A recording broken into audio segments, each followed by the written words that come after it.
Let's Talk Movies. I'm Brad. I guess we're being quiet. So my name's Miguel. And tonight on the show, we're talking A Quiet Place Part 2. Oh, yeah. Okay.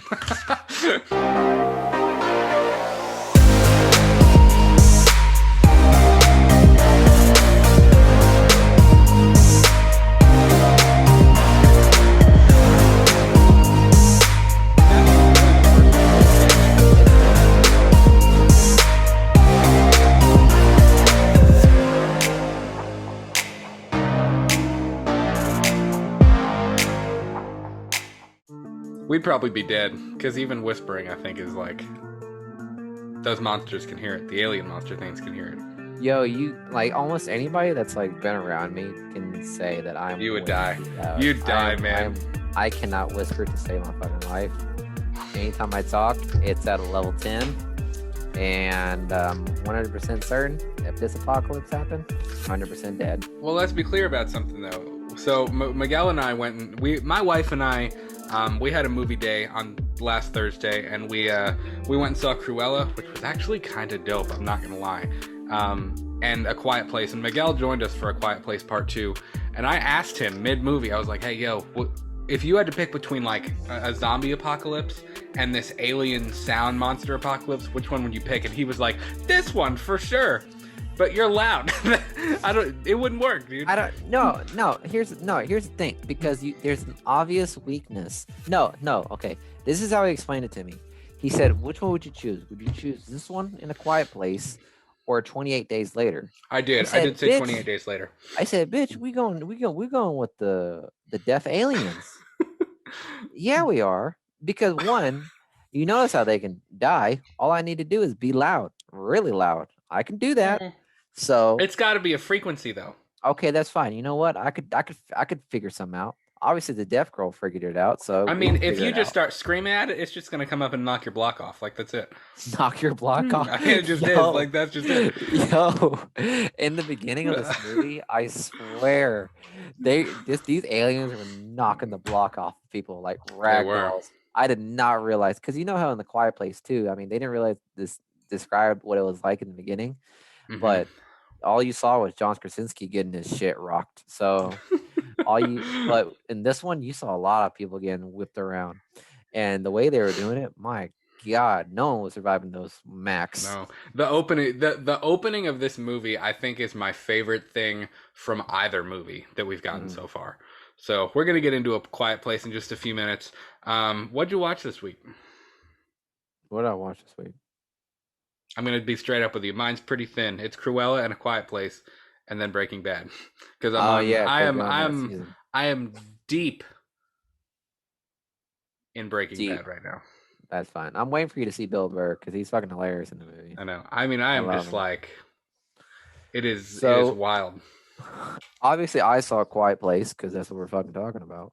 And what else did I see? Hellfire. I know for a fact that I did finish Game of Thrones. Like, oh, you finished it now? Through. Yeah, I finished it. Yo, I marathoned the hell out of that.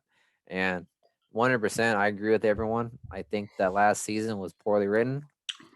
I think there was some questionable shit that happened in that movie, in that series. So it is what it is. Overall, it ended pretty well for me. I mean, the way I expected it to, which I don't want to spoil it for Brad, but I'm sure you guys know what happened. I don't care if you spoil it for me. End. That's one series. I really don't care. You're gonna get into it, and I know what happened at the end. Your wife and I. What happens at the end? Tell me. Jon Snow kills Daenerys. Okay, but you know what happens at the end. Okay, so eat a dick. Okay. All right, there you go. All right. So yeah, if you guys know what I'm talking about, you guys know it was a great ending for those people, and yeah, I think that was. It's still one of my favorite series to date. What else did I fucking watch? Hellfire. I really don't even remember. You're saying Hellfire a lot. The Kentucky's really starting to like breach. Like, it's starting to come out of you in ways that I never thought it would. Oh yeah. Hellfire. Because I'm like. You're also drinking beer. Yeah, I'm like four beers in. Which, by the way, I'm drinking a Cougar Bait, which is by Country Boy Brewing. Shout out to Country Boy Brewing. You guys make the best shit ever. And also, hold up, We do. before we talk about the movie, okay, guys, I'm sorry. I know we're a movie podcast, but we gotta talk about this. We're gonna have a beer review real quick live on the show, Okay, just for you all. okay, So backstory: we went to Kings Island yesterday. we Miguel, did. me, What you my guys wife. don't know, that's a famous Ohio theme park. So there you go. Um, and they have blue ice cream. It's blueberry flavored ice cream. Mm-hmm. It's their thing. Well, Which, by the way, I've never had until last year. yeah, And these people came and like the people I went with, they told me it was delicious and all that. And I was like, you know what? It's blue ice cream. How good can it be? And then I tried it. Oh my God. Like straight orgasm in my fucking mouth. Like it was fucking awesome. And ever since then I always want to go back and get some more. But but obviously throughout the pandemic we haven't been able to go back. right. But then like when things started opening up, this company, I won't mention the name, but I don't even remember the name. they noticed they announced that they made a beer that's basically the blue ice cream. And since I saw that post, I've been wanting to go to fucking Kings Island for a long time. And luckily, these happy couples happened to invite me to it. So I was like, that dead set. I could give a shit less Well, about roller coasters. we were super excited to try the blue ice cream beer. Like, Mm-hmm. I had only honestly, I don't think I've ever had the blue ice cream before yesterday. And I had it. It was good ice cream. And then we got the beer, and he sets the cup down. I mean, it's in like one of those like plastic beer cups, and he sets it down. It was gray. It wasn't blue. It was like darker than the color of his shirt. Like it was the look was strange. Yeah, it was. But I think I know why. It's because it was out of a draft. That's my thing. Because You think? there is a big difference It's between like a the extra bottle. oxygen or whatever in it. Yeah, it's like there's a big difference between draft and bottle, which you guys definitely would agree with. There's a difference between bottled and draft. My dad has a big thing about bottles and draft too, and I'm starting to notice it more too. So, but yeah, I agree with you. It was pretty damn great. And when I tried it, it basically tasted like you dropped a blueberry Jolly Rancher into this beer and you let it sit for a while. It's strange what it tastes like. See, for me, the initial sip is weird. Mm. And I could still kind of Yeah. never really like put my finger on it. Like there was blueberry in there, but it didn't taste like the ice cream. I know it's supposed to be No, like it based on really the ice didn't. cream. I don't know if they use the same flavoring or whatever. It really didn't taste the same. The aftertaste was a lot better than the initial like what hits your tongue when you put Yeah. it in your mouth. Like Yeah. the aftertaste was a lot better. And you got for me at least, I got a little bit more blueberry in the aftertaste, but it was But that taste lingered. I told it was Julie, different. I was like, It was Julie, weird. I said, Julie, you want some gum? Cause this is gonna stick with us for a good couple hours. You did. You finished So a whole damn pack of gum in the car on the way home. I did. Yeah, I really did. But But it was yeah, decent. yeah, I Kings give it Island was like fun. I give it like a 5 out of 10 for the beer. Yeah, I know I gave it a 7 out of 10. I think now I probably put it down to a 6 at most. 'Cause I mean, it was still good. But yeah, overall, I mean, Yeah, Friday Kings Island was actually dope. it was dope. I'm glad you invited me. Even It was a though good this time. bitch right here too scared of roller coasters, so we couldn't go on most of them. But that's fine. I was able to get We on a went on couple of them. almost all of them We except went Orion and Diamondback. the two biggest one, which I understand. I understand people are afraid of roller coasters. All right, I'm afraid of Which, by heights. the way, I'm afraid which- of heights and I'm afraid of falling. for a man that loves horror, this man was scared of just roller coasters. Like put that in perspective, guys. It is what it is. I accept the Yeah. man that I am. That's fine. I told him if he wasn't going to go on these rides, I was going to mention it on the podcast, and I'm a man of my word. So there you go. You This said you were man- going to call me out and call me a little bitch on the show. Okay, you want me to say? Okay, yeah, this dude was a little bitch. He's a little bitch. I'm not gonna lie. Every single time we were talking about Ryan, he was like, So be it. Really? I said, Brad, yeah, really. Yeah, Julia really. looked at her phone Why? and said, Orion's down. I was like, yes. Yeah, every single time. Every single time I looked at him, refreshed it, and saw it was down, he was like, oh, God. I literally told him, I was like, all right, if you don't want to go on this ride, you got to buy me six beers at the bar. And he was like, done. I was like, whoa. That was supposed to like make you think. but you Thinking were back on quick. that beer was $10.60. That'd have been $60. That would have been $60. A $60 venture for me. So Yeah, you probably would have backed out right there. I don't know. You I probably would you have had to probably would back have out. fronted it. You probably would have fronted it. I'm not I gonna don't know. lie. Probably The not. amount of fear and adrenaline you had, yeah, Probably I not. could see it. Probably not. But But yeah, Kings Island was fun. it was a good time. 100% It was a good time. Fun in the sun, fun in the etc. sun. time. So let's talk A Quiet Place, because that's probably why you're here. You're not here to listen to us bullshit with each other. No, you were. You are a little bit. It's fine. So A Quiet Place Part 2. Initial thoughts after seeing it. You're asking for mine? Yep. I'm asking for the guy behind you. Don't you see him? He's naked. He's swinging that thing around. It's John Krasinski. Secretly, I want naked John Krasinski behind me. It's a good looking Quiet man. Place. Yeah, a quiet. He stepped up from Jim Halpert. He did. He really did. But John Krasinski honestly did a great job again as his director. And with A Quiet Place 2, it was a good movie to like, I'm glad it presented what happened before because it gives you an idea. So like, Yeah. because I was actually interested. I was like, how did the world react to a bunch of aliens that only listen to sound? And when did they figure that out? Like, I was curious about that. Like, when did they figure out that like, if you're just fucking quiet, they don't bother you? And I thought that was interesting to give a little backstory to it. And throughout the whole movie, I mean, it was knocking out of the park in regards to like the thriller aspect. I wouldn't call this a horror movie. It's just a thriller, like a good sci-fi thriller, in my opinion. And the whole story behind it, the story after this, the way Cillian Murphy came in as like kind of like the main guy lead in the movie. Great job. And overall, I mean, it was first initial thought with the preview. I was like, this could go out well. I'll say I have some funny comments throughout the movie though. Yeah. What about you? For me, this solidified like and I've always thought, especially with the first film, I thought John Krasinski did an amazing job. Like I loved the first Quiet Place movie. And I was a little nervous going in to this one because I was like, you can't catch the lightning in the bottle twice. Like you just can't. Well, but it was a satisfying sequel for me. Like it genuinely was. Yeah. And we'll talk about this at the end. Paramount greenlit Part 3 like yesterday. I'm a little worried. Yeah, same. A little bit worried now. Well, this is my opinion on like the whole like ideology behind trilogies, because trilogies kind of hit and miss, to be honest. Because obviously, as you see with like Sam Raimi's Spider-Man, the second one is obviously the best of them all, right? The entire trilogy, but you can't say that for Thor: The Dark World or for the Thor trilogies, because Thor: The Dark World was like trash, kind of. Which Thor isn't really set up like a trilogy though, because they're doing. I mean, it's part of a. Well, yeah, I guess, but like you know the whole like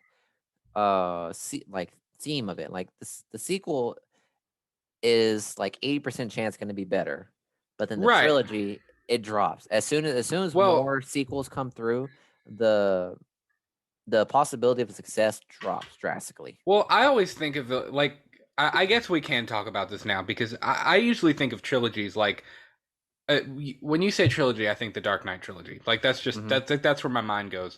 Yeah. That's honestly probably my favorite trilogy. But you have Batman Begins, which was good. It was a good movie. And then you had The Dark Knight, which I think The Dark Knight blew everybody's expectations like completely out of the water. And then you had The Dark Knight Rises, which it was great. It was better than The Batman Begins, but it wasn't The Dark Knight though. Mm-hmm. It wasn't. Yeah, I got you. So I kind of honestly I might like this one a little bit better than I like the first one. Of A Quiet Place. The difference with this one is that you kind of have an idea as to how they got here. In the first one, you had that ambiguity, which we all fucking love. We all love that mystery of like, where did they come from? What's their purpose? Blah blah blah blah. And the first one was truly like attracting to the horror aspect of it.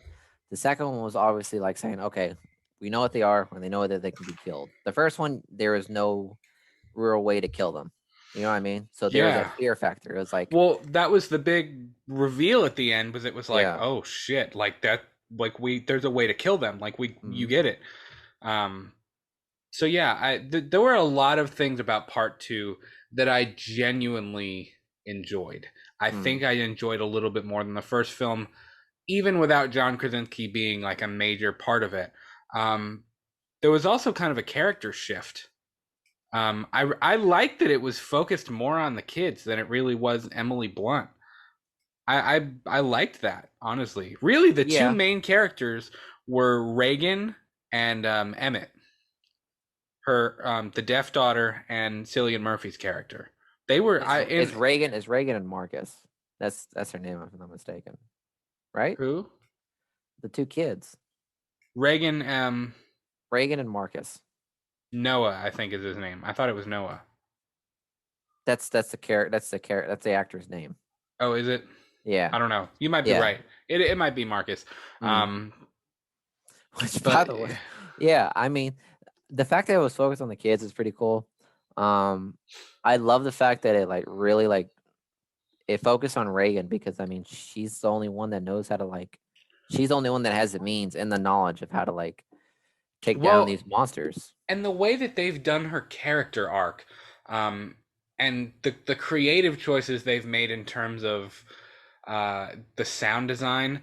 The sound design in this movie it's off the charts. I mean, the way that John Krasinski chose to do this and the way that he's laid the story out so that it kind of revolves around the sound design it's Hmm. amazing, and it's what makes, I think that's why people love the first one so much, is because it's different. It's not just another monster movie or another alien movie or another apocalypse movie.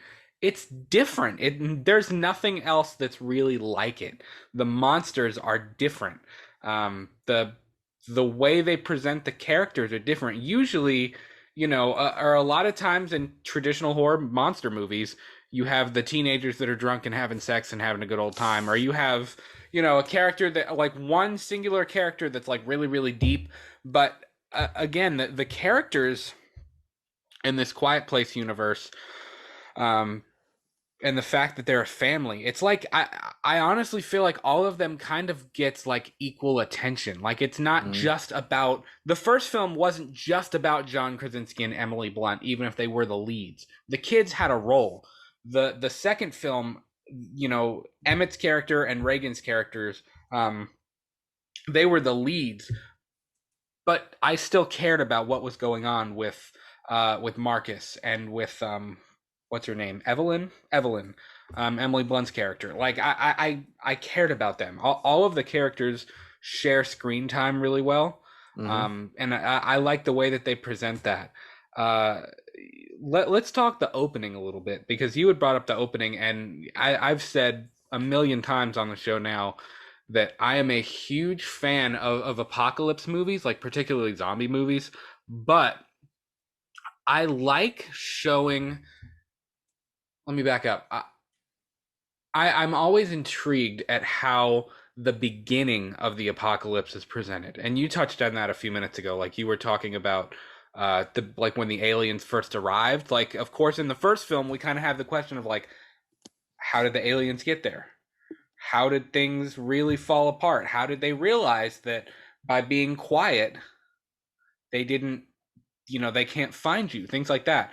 Um, and I the opening of this film was done really creatively. I like that we took a jump back. The way it was shot too. I was watching an interview with John Krasinski where he was breaking down the whole opening from the baseball field to where he's walking back through town and he's in the store grabbing the orange, and the older couple is watching like the events unfold on TV and what's going on. Hmm. Uh, a lot of that is just a tracking shot. The Oh fact that yeah. it's a track, and honestly, it's good filmmaking, because I didn't even really like. I think I noticed it like, hey, this is pretty cool. Like, following John Krasinski as he's walking through town and stuff like that, all the way to the Yeah. baseball field. You, But going back and looking at it and hearing him say it, I'm like, holy shit, that was really all one shot. Like, it didn't cut. from the time we open to him walking in the store, when he grabs the orange, and the oranges and the apples, and he gets his coffee or whatever, and we follow him, it makes you feel like you're in the scene. Like, it makes you feel like you are there. The Yeah. fact that it doesn't cut, it feels more in the moment, I think, than if you had a whole bunch of different cuts. I don't know. I thought that was really creative, prolonging that and making it draws you in a little bit Yeah. more than all of the different cuts. I'm glad you brought up the tracking shots because like that whole scene reminds me of the direction that Sam Mendes did, which is in the movie 1917. Have you seen that? I have not seen 1917 yet. So, yo, 1917 is definitely a top-notch movie, and the reason why for me is because it I've does heard it's that. great. It does that. It does a tracking motion. The whole movie is tracking because it's following. If I'm mistaken, what's his name? George McKay, and it follows these two soldiers that they have to get this message to this battalion before an operation happens because it's a trap. And when it starts from the beginning, it's tracking, and all the way through the end, it's tracking. Obviously, it's not one shot, but the way the directors did it, it made it seem like one Right. shot. And again, like you said, it puts you in with those two in the movie as how they traveled through the entire uh, no man's land, all the way to the battalion. And I don't know. That type of directing style is always interesting to me because, like you said, it puts you in the moment. Like you're in it with them, and I think it's one of the most brilliant directing choices a director can do on the right moment, on with the right time. And the way John Krasinski did it in the beginning, it made you put yourself in that apocalypse, so to speak. I think part of it is, when you're cutting between different shots and different angles, you kind of lose your sense of time a little bit. You don't really notice it. But that long tracking shot, it makes you have that perception of how much time has passed since from the time he left the store and was watching what was going on TV to the time he gets to the baseball field to the time that he walks Reagan back to the truck, from the time the whole chain of events. It makes you feel it in real time. Yeah, I think the only it made it seem like it was a matter of like what 20, 30 minutes, right? yeah, and I mean really it wasn't, but I think the only cut in that scene is when he gets Reagan after they see the meteor coming down, which I thought was done really, really well. Again, I find it so interesting.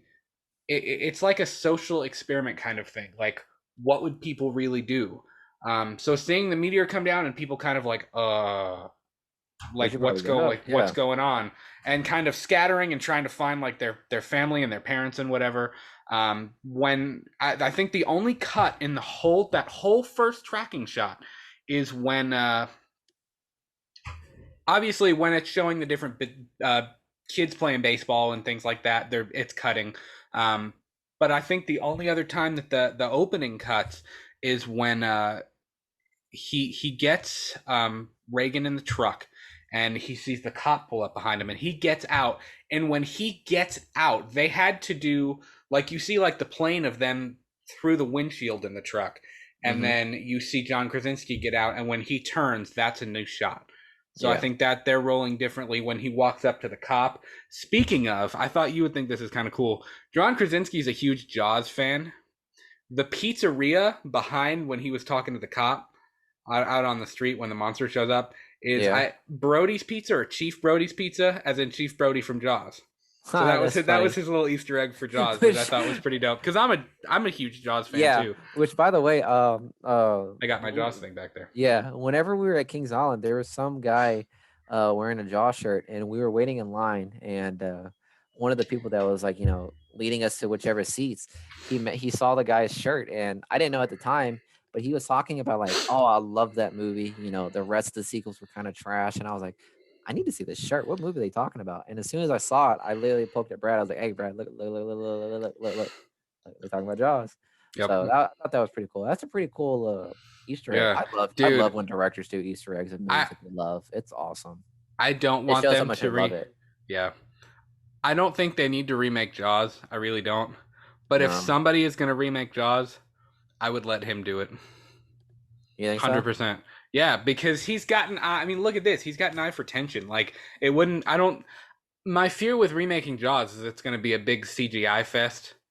Hey, look Yeah. at the shark, and I don't. That's stupid. Like that's not. That's not how you do Jaws. Jaws. What made Jaws so effective is that you barely see the shark until like 35 minutes into the movie, and then you still kind of barely see the shark up until the end when he like.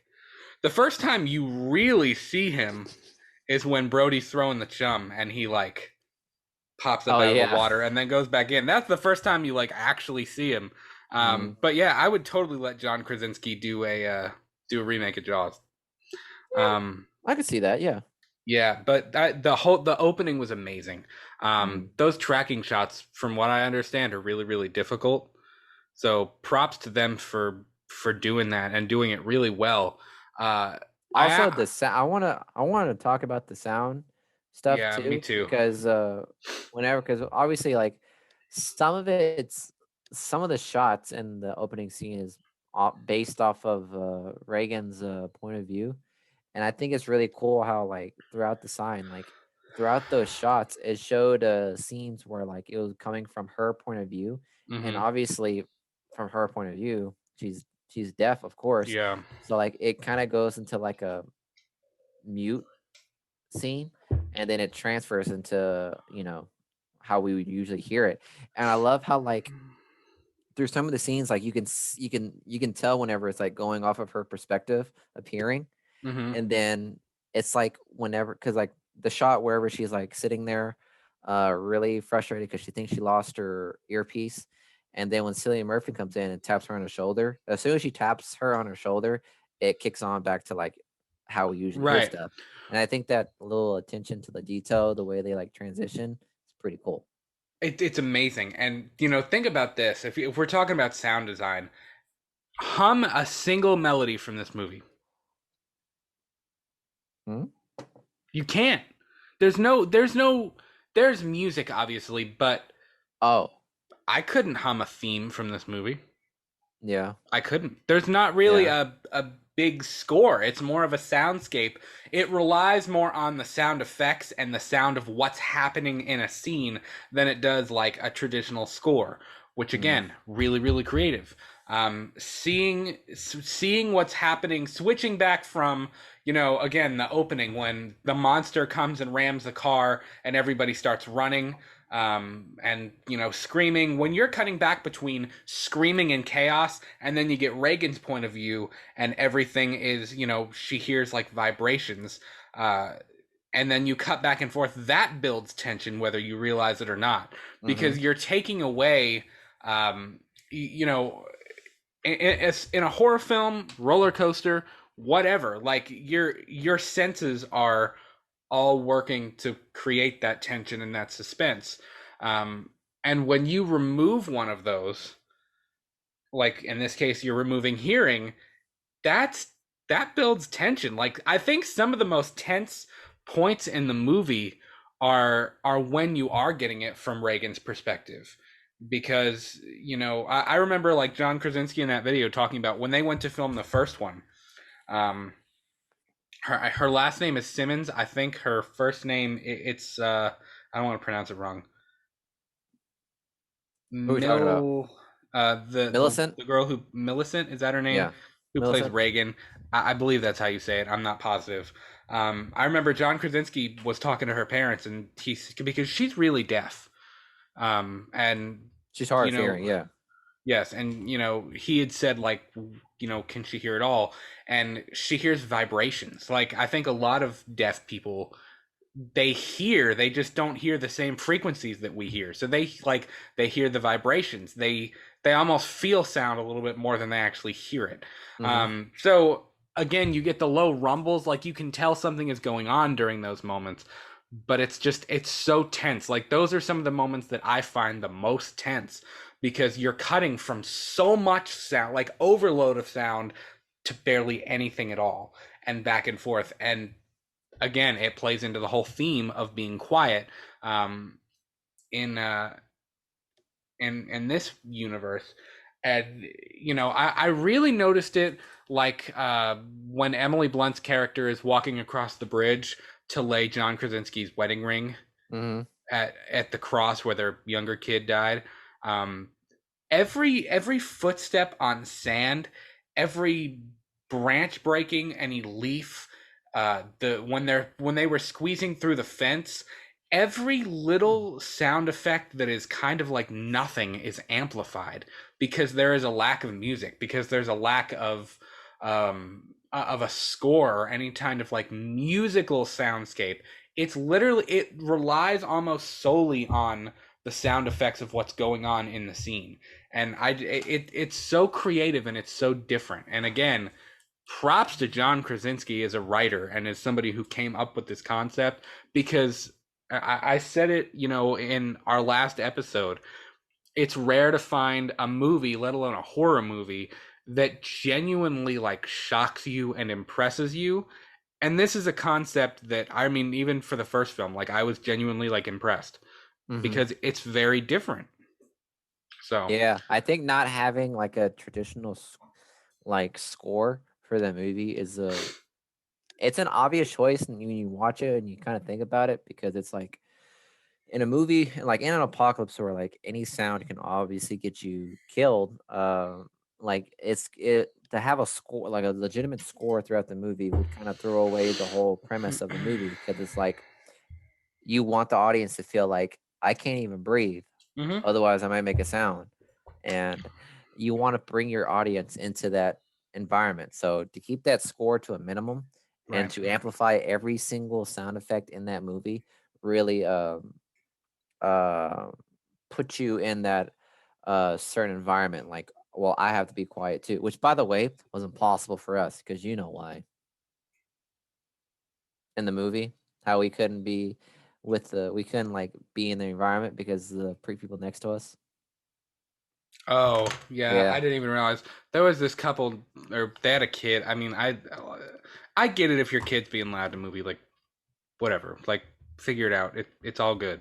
yeah. But they had like their phone flashlight and they were waving around and stuff like in the dark theater, and I was like, "Are you freaking kidding me? Like, come on." I know it's like your Uh, typical thing, yeah. but yeah. Oh, Well, I mean, here's the thing about the the quiet versus crazy sound design is, you have this movie where, well, let me back up. You have think about it in horror movies. If you take, I don't even know, Texas Chainsaw Massacre, you have music going, you have a mhm. score in the background, but you have the revving of the chainsaw, you have screaming. There's so many different sounds happening that you're on the edge of your seat and you're like, holy shit, holy shit, holy shit, what's happening? This is like the opposite. Yes, you are building tension, but you're building tension. It's like, again, I'm thinking about roller coasters. Most horror movies and most movies in general are the loops in it. There's so much going on so quickly that it's crazy. A Quiet Place is more like you get to the peak and you just sit there. And it's like there's no sound. Like you want sound to happen. Yeah, You want to hear something. And the fact that there's no sound, it's like, when are we gonna land? Like I've yeah. You jumped. want, When are we gonna land now? Like, and that it's building tension in a different way, it's amazing. Let's talk about. Uh, so I like that they picked up right from the end of the first one too. I mhm. thought that was pretty creative. I Uh, was kind of thrown off a little bit at first, because you remember what I said, because the horde, right? yeah, because like at the end, like there was supposedly a horde coming towards them, and then Emily Blunt does the what's it? Does the Evil Dead thing where it's like, let's go kill it. So I was like, in my head, I was like, oh, it's gonna get real shitty real in like in the sequel. But then like when the sequel started and it went back to like, present day, they were just walking out the door, and I was like, where the fuck are the aliens? Yeah. But obviously I think it's because they're like waited it out and they all ran away or whatever. Mm-hmm. I'm sure that was the case. And I was Or the gonna sound could have messed with them too. I don't know. maybe, yeah, I don't know. perhaps. Because honestly, I technically still don't realize like how bad it affects them. You know what I mean? I'm sure if it's enough, it could probably kill them. But I mean, you would need some ACDC level speaker to probably do that. You know what I mean? They Or like, probably just well, have to I use mean, it to stun them, and then they can kill them when they're stunned. I about said that makes me like throughout the movie, I was thinking in my head, I was like, yo, I'm not gonna lie, where the fuck was the military in this? Because at some point they had to realize that a flashbang was gonna do them well. Because I mean, if you guys don't know what a flashbang does, it's supposed to That's fair. disorient you. It's a high pit. It's like it gets you in your ears. The next thing you know, you can't hear shit, and like your ears are ringing. I mean, that could fuck you up. I didn't even Yeah, think about that. I do feel like the military probably could have figured it out. could have at least made a dent in the population of some of the aliens. Like, Yeah, so to speak. Yeah, I mean, they or move quick and they're big, but like, they yeah, probably could have done it. EMP, flashbang, whatever, stun grenades. Yeah, whatever the fuck you guys want to call it. They could have done something, but obviously, in regards to this universe, I guess the military wasn't prepared for a situation like this, Yeah. and that whole thing where like I liked how it started out though, as like okay, we just got to find another location because in the first one they talked about like how there's different Mm-hmm. areas that have a safe haven. Like obviously, the Abbots had that house, their farm, but then there was other ones because they communicated with through like the house, the fires, Right. and that's obviously where we see Cillian Murphy's character Bennett, if I'm not mistaken. Emmett. Emmett, which by the way, I was surprised because like throughout the trailer, I thought Emmett was just going to be like a outsider or a stranger. No, like they They knew were the friends. They Abbotts. knew Yeah, him. they were Yeah. friends. I thought that Um, was really cool to introduce that. So I mean, if you want to talk about, I would love to talk about Emmett as he was introduced we will talk because about Emmett. I also wanted to bring up real quickly, leading up to Emmett, when they get through the fence and they have the baby in the little, the wooden crate thing with the oxygen mask, and they're walking with him. Um, when, the gore in this movie, and I wanted to bring this up because most, we live in a day and age where people are desensitized to gore a little bit. It's got to be bloody and it's got to be over the top. This movie proves that you don't need a ton of nasty gore to to to make a good horror movie. And don't get me Mhm. wrong, I like me some gore in a horror. Like I don't mind a good gory No, you movie every don't. now and then. No, you don't. But what do you mean? No, I don't. You I flinch think every time we saw Saw. When we okay. saw, Saw is different. That's different. That's not. That's different. Um, but I don't. You just made me lose my train of thought. I'm thinking about Saw now. the Uh, absence, like the yes. in regards to a horror movie, like sometimes mainly slashers, so to speak. Right. Uh, gore is like one of the main points of a You slasher movie. rely on it, Yeah, you have to and this rely on movie it. doesn't. It's more of. It Excuse it, me. It's more of an it implied gore. yeah. The one thing I'll tell you what, the kid when he stepped in the bear trap, I was like, Yeah, "Ugh."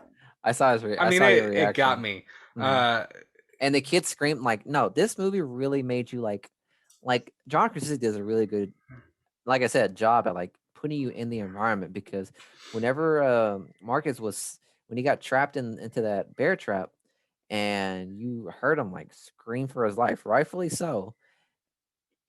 bravo to the kid. You wanted him to shut the fuck up because it was like, shut the fuck up. Well, it's Like you're hard. you're literally like there's like if any type of sound it's gonna bring them, and you screaming, you're gonna send a horde. So like, whenever you saw him scream, it's like, please, I know your leg is probably like dismantled, but shut the fuck up because they're Well, coming. it's hard because that's even building tension because it's hmm like, A, it's a kid. Yeah. B, the kid playing him killed it. He did an amazing, amazing, amazing job in that moment. C, it's like, yeah, you don't want him to scream because you know that the aliens are going to come, but at the same time, whew, Oof. That's a rough. That's not like a gunshot. That bear trap is rough. Yeah. I mean, And like, it's like wow. it wasn't like the cartoon bear traps, because obviously you know how the cartoon bear traps are. They have like teeth and all that. Yeah. This one was just like a straight bar, which And that's obviously how you would still, react. Like if that yeah, happened to you, that's how I would react. I would I scream mean, too. Yeah, don't it get me wrong. it, I would scream my heart out. it catches you off guard and it kind of gets you Mhm. in the moment. I was Um, wondering. I was wondering why it was like why it was positioned that way, because obviously you saw how like they were running in different directions. They were mhm. zigzagging. Because like in my head I was thinking, well, one of them's probably going to get shot, but the way they were positioning, I was like, okay, something's going to happen to one of them, and obviously Marcus is the one that got caught in the bear trap, which makes sense because like if that's someone's like uh safe haven, they need traps for the zombies, or Yeah, why did I say zombies? The aliens, the aliens. and that's it's a pretty good trap, Yeah. but unfortunately the kid got caught in it, Yeah, and and of course Emmett's introduction. Let's talk about Emmett for a minute. I was kind of in your same base where I felt like in the trailers I was like, ooh, Cillian Murphy's character is gonna be bad. Like he's not. I think he's bad news. hmm Um, but the more and more I saw him, I was like, okay, maybe not. And then, of course, when he saw them, obviously he recognized that it was them because he knew he knew the Abbott family, hmm prior to the apocalypse. Um, when he saw them and he saw her set up the speaker and then they shot him and killed him, the alien, I mean, he knew he was like, I mean, that drew him in. He was like, oh, um, when he saved them and brought them back, I kind of thought there might be a little bit of tension between Evelyn and Emmett because, I mean, Homeboy set up a bear trap and it got her kid, but there really wasn't. She gets it. You know what I mean? I yeah, think it's in this because it's world they been a get that it's just survival, yeah, and it's that been was a whole Emmett's year. whole. That was Emmett's whole deal. Was it's just even talking hmm to the kids about like there's no good people, like there's no people worth saving anymore because people are just crazy and they're doing whatever they have to do to live. hmm And I think they get that, even though she disagreed with him that there are good people left. And of course, he kind of got proved wrong when they found the island. Rip. Yeah. When they found the island and they found all the people living together and stuff like that. But I liked his character arc because, and I kind of thought he might die at the end, and I'm really glad he didn't Yeah, because I thought he was gonna pull a full. I thought the same thing was gonna happen to him, he but was gonna like obviously it die didn't. saving her. Yeah, Yeah, I'm but glad he didn't because I liked his character a lot. yeah. Well, I wanted to start out with like talking about Cillian Murphy's character Emmett, because I mean, because like you obviously as soon as we saw Emmett in his little hideaway, I immediately knew that he was gonna be like what's it called? Uh, like a solitude, like he was the man, like isolation, solitude, because I was looking for the kid in the first couple of minutes and I was like, oh shit, that kid's dead. Because Emmett had a child Yeah, and yeah, he had a I got wife. that. As And soon as they before, saw him, I kind of got that yeah, he so wasn't as around soon as anymore. so as soon as I saw his character, I knew like something happened to his wife and his kids, so he's just by himself. He was someone that was just trying to live, like survive on his own. He's And hardened. yeah, hardened, really hardened by the tragedies of all this. And obviously Emmett was the one that experienced most of the apocalypse, because as he said that the people out there are not worth saving, because he's dealt with the people that he dealt with on the docks. He's seen them Right. before. And as regards to the Abbott family, they were mainly shut off in their own farm. So all they knew was the aliens. But for Emmett, on the other hand, he was able to experience a good majority of what happened in the apocalypse, which was obviously the aliens, and then the shift in the human, and like most of these survivors, and it made him become a what's it called? A A recluse a little a bit. recluse, yeah, a recluse. Like I just need to fend for myself and to survive, and hopefully this all blows away. And Yeah. whenever he saw the Abbott family, he was he wasn't surprised by it, because as he said with Evelyn, Evelyn asked, he was like, did you know it was him?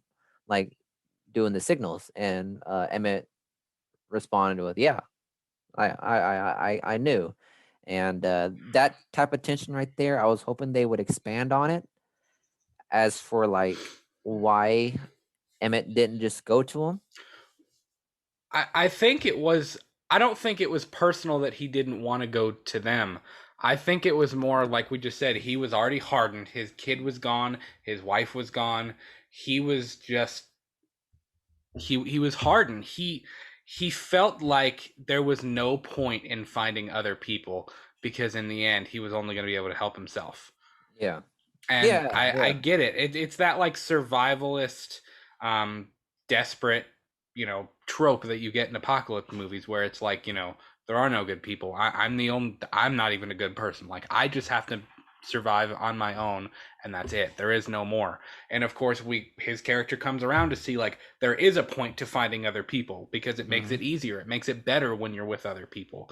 And I really liked that about his character. I liked that we kind of got a full arc. So I think it was less about him not wanting to go find Lee's family, and it was more about he felt like, why bother? Because in the Yeah. end, it's just going to be the same anyways. I Mhm. do get the vibe that he had more run-ins with people than Lee's family had. I think they kind of had their little corner of the house away from where people were. I Mhm. think he probably tried to venture out a little bit more, which of course, the more and more you venture out into more populated areas and where people were, the more and more you're going to find people. Yeah, Um, which by the way, I was really uh thrown off that by that a little bit, because I was like, because you saw how their eyes were whenever what do he you met mean? the bad people, obviously in the Oh, apocalypse. I that threw me. That whole scene Yeah. threw me for a loop because, In my head, I was thinking, "Fuck, he's adding zombies," but no, it wasn't. well, I know when it wouldn't show her face, I was like, "Are we about to do something weird here?" Like, Yeah. Are we yo, about to are get we like like this is about to hybrids get or really weird? infected? Um, but then it kind of dawned on me what was going on. Um, and I thought it was really that there was a lot of tension in that moment too because we were getting the tension from Reagan and Emmett on the dock Mm-hmm. trying to figure out what they were going to do with all these people. We Mm-hmm. were getting the tension of Marcus and the baby running out of air down under there. Mm-hmm. And we were also getting the tension of Evelyn coming back and finding the monster and her trying to lure the monster away. Plus and it was cutting back and forth, and we had this like triangle of like rotating like really tense moments. And there was a good like 5 or 6 minutes there that it was just like, what's gonna happen? What's gonna happen? What's gonna happen? Yeah, like it's gonna be bad for every Um, single one of them, no matter which and way you again, go. another really interesting way of building tension that's the theme of this night. Tension. John Krasinski builds tension really well in his films. Um, but it was really creative. It was a creative choice to keep cutting back and forth because it was like every time we cut back to Evelyn or to Marcus or to Emmett and Reagan, it was like another little piece. Like you got another little piece, another little piece, another little Mm-hmm. piece until finally when she shot the oxygen tank and he just came the alien just came walking out of the fire, you went, yo. Because I thought that would kill him, and it did Yeah, not that's what kill I him at thought all. too. I thought Fire was gonna take care of the deal, but then like when I saw him walk back out, I was like, "Oh shit, here we go." Yeah. And also, I was wondering like what the fuck was going on with the water droplet. I was like, because you notice how they like shot that Well, scene with yeah, like the she sprinkler well like constantly. I was like, what the fuck are they doing this she for? Obviously, noticed there's it, a and it reason. was, yeah, because she know as soon as they got there, she noticed it. Like Mm-hmm. even with the tension of when Emmett had Marcus over his shoulder, and they were like running to get down to his like his tunnel thing. Uh, she even noticed the water dripping from the sprinkler when they first got there. So I was like, how is that going to play? Uh, but yeah, it was. Which is, by the way, like a good nod to John Krasinski's character in the first movie, because he was the one that realized that. And like, cause when he brought Marcus to the whole thing, to the waterfall, and he started just talking normal, he was actually kind of frightened. But it's the fact that like so much for a waterfall is so much noise that it can be masked by your own Right. I um forgot about that voice. scene. Yeah. Yeah, I remember that scene because that's the reason why she did it. And I thought that was a pretty cool nod to the first movie because it was like it's just one of their tactics that they learned in this apocalypse, which people don't know. Right. Like when you realize that the people on that island, they didn't really experience the apocalypse. They were able to get away from the They invasion, experienced the beginning. the beginning, but in the whole idea of survival, they were able to stay away and get to the Right. island. As for everyone else, they had to learn all these little tactics Mm-hmm. to stay alive from these aliens, which was obviously one with the waterfall, the other one was with with the frequency, and the other one was the fact that they can't swim, Mm-hmm. which I thought was interesting because I was like, because whenever he mentioned an island, when it talked about like somewhere beyond the sea and all that stuff, and Reagan was talking about like the whole um, um, island, I was like, does that mean they can't swim? Like can they not get there? Mm-hmm. So and whenever it confirmed that at the dock, I was like, okay, so they obviously can't swim. Yeah. So I thought it was really interesting how it portrayed three types of factors of the apocalypse. It Right. had the Abbott family and Emmett, which kept some sort of humanity and was able to survive. And then you had the other survivors that just became ravaged or savages. And then you have the other one like in the island where they didn't experience any of it, which is kind of like it's kind of the same if you think about it, like The Walking Dead. You know what I mean? Yeah. Yeah. It's like Rick's group was there, they experienced the whole thing, and they learned all the tactics, and they still kept their humanity, so to speak. And then you had people like the wolves and the whisperers, where they became savages, and um, and then you had the people of Alexandria That's at the putting it lightly. first. Yeah, To say the yeah, Whisperers were savages is like yeah, understating the. yeah. They were nasty. Yeah, exactly. But but like I was gonna mention, like they also had the first generation of the Right. Alexandrians because they didn't really experience it. They They were had been shipped, behind walls the whole yeah. time, really. So they didn't really like dealt with these zombies. So it was pretty cool to show the three factors. And the best way I can explain it, they built the world pretty much. Mm-hmm. They had a good idea of world building as Well, regards to like what kind of people are you going to meet through this apocalypse. and I was just about to mention world building because you talk about that a lot, actually, with a lot of new movies that you and I watch and that we talk about on the show. Um, it's all about world. If you're gonna go the sequel route and you're gonna have more than just a standalone movie, you Mm, have to build the world. You can't just you can't push the characters' stories forward mm-hmm, unless you build the world. mm-hmm, And little things like seeing, like you just mentioned, like seeing um, different kinds of people and different people who have experienced different like parts of the apocalypse versus things like we realized that the animals can't or the monsters can't swim. Like we didn't know that before. That was yeah, something new. Like, did we necessarily need to know that? No. But now that we do, it's like, oh, well, that opens up a whole new possibility because if you can get on an island, you're set. yeah. So, it I think it's a successful sequel overall because they built the world. They Mm-hmm. didn't just try to push it wasn't just about the family surviving people and the monsters and just finding a new place. They built the world while pushing the narrative forward of all these different characters.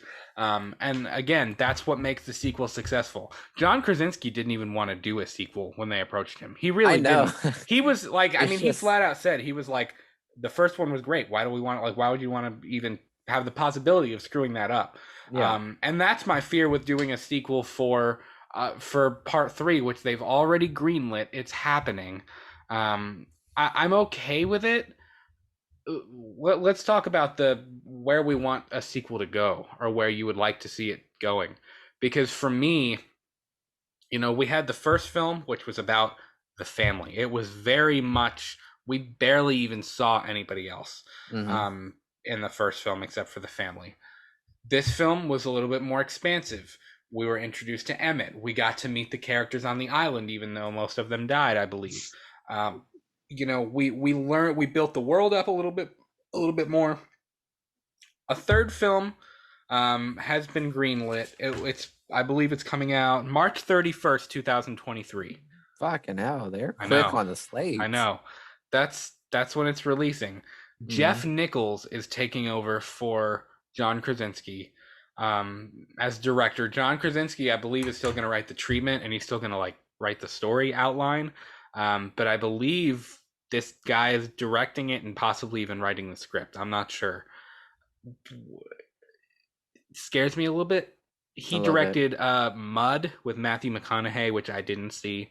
He directed another film called Take Shelter with Michael Shannon and Jessica Chastain, but his resume isn't necessarily It's kind of an Adam Wingard situation with Godzilla versus Kong, where it was like he doesn't have that much on his resume yet, which is fine. I'm okay with giving new directors a shot, but it's a little bit of a gamble because it's like I'm kind of greedy because I feel like, damn, you had a really good first movie, like I loved it, and you kind of outdid yourself and had a really good second movie. Are we really going to try to do this a third time? Like, are we really going to try to like catch the lightning in the bottle again, as I said at the Yeah. beginning of the show? Yeah.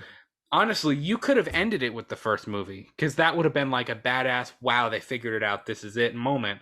You Mm-hmm. could have ended it with the second movie because it's like, okay, the kids have come forward, and I mean that's a theme in apocalypse movies too. Is kids are the future, you know.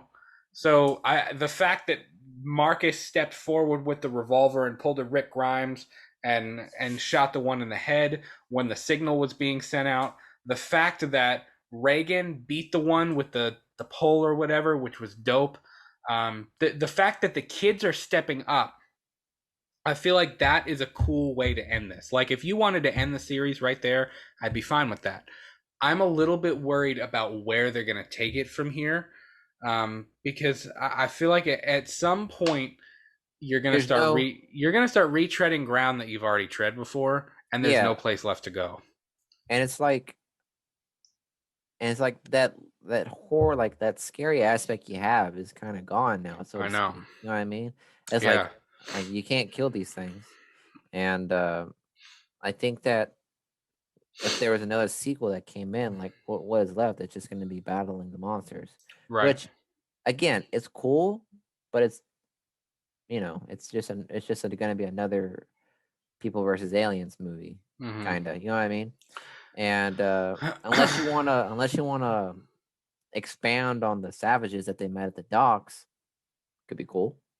You can Could expand on them be. a little bit, but again, already been done, so to speak, if you know what I mean. Yeah. So it's like, where is there left to go other than getting it to the military, and they're like, well, fuck, we didn't think about this.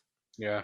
But at the same time, it's like, I don't know, what are you gonna do? That's kind of where my train of thought is because you. How do I put it? I really dig the first two films. Like I really do. I think they did a great job with both of them. I Mm-hmm. think if they're going to do a sequel, which they are, they need to go the trilogy route. They need to stop it after three, like a real stop it. Don't do spin-offs. Don't try to do prequel. Just Mm-hmm. stop it after three. Um, Build the backstory a little bit more. Maybe in the opening show a little bit more of what happened after the opening we saw when the aliens first come and it's chaos and everything like that. You have to get an idea as to what happened to Emmett. Right. Maybe we can get a little bit of Emmett's backstory in there Mm-hmm. too. Now that I'm sure Cillian Murphy would return for a part three. Yeah. Uh, but I think for a part three to really end it, maybe they need to get this. They need to get the fact that this signal works out to the rest of the public. They need to get it to. Well, I say public, but people who are alive. Mm-hmm. They need to get it to the military.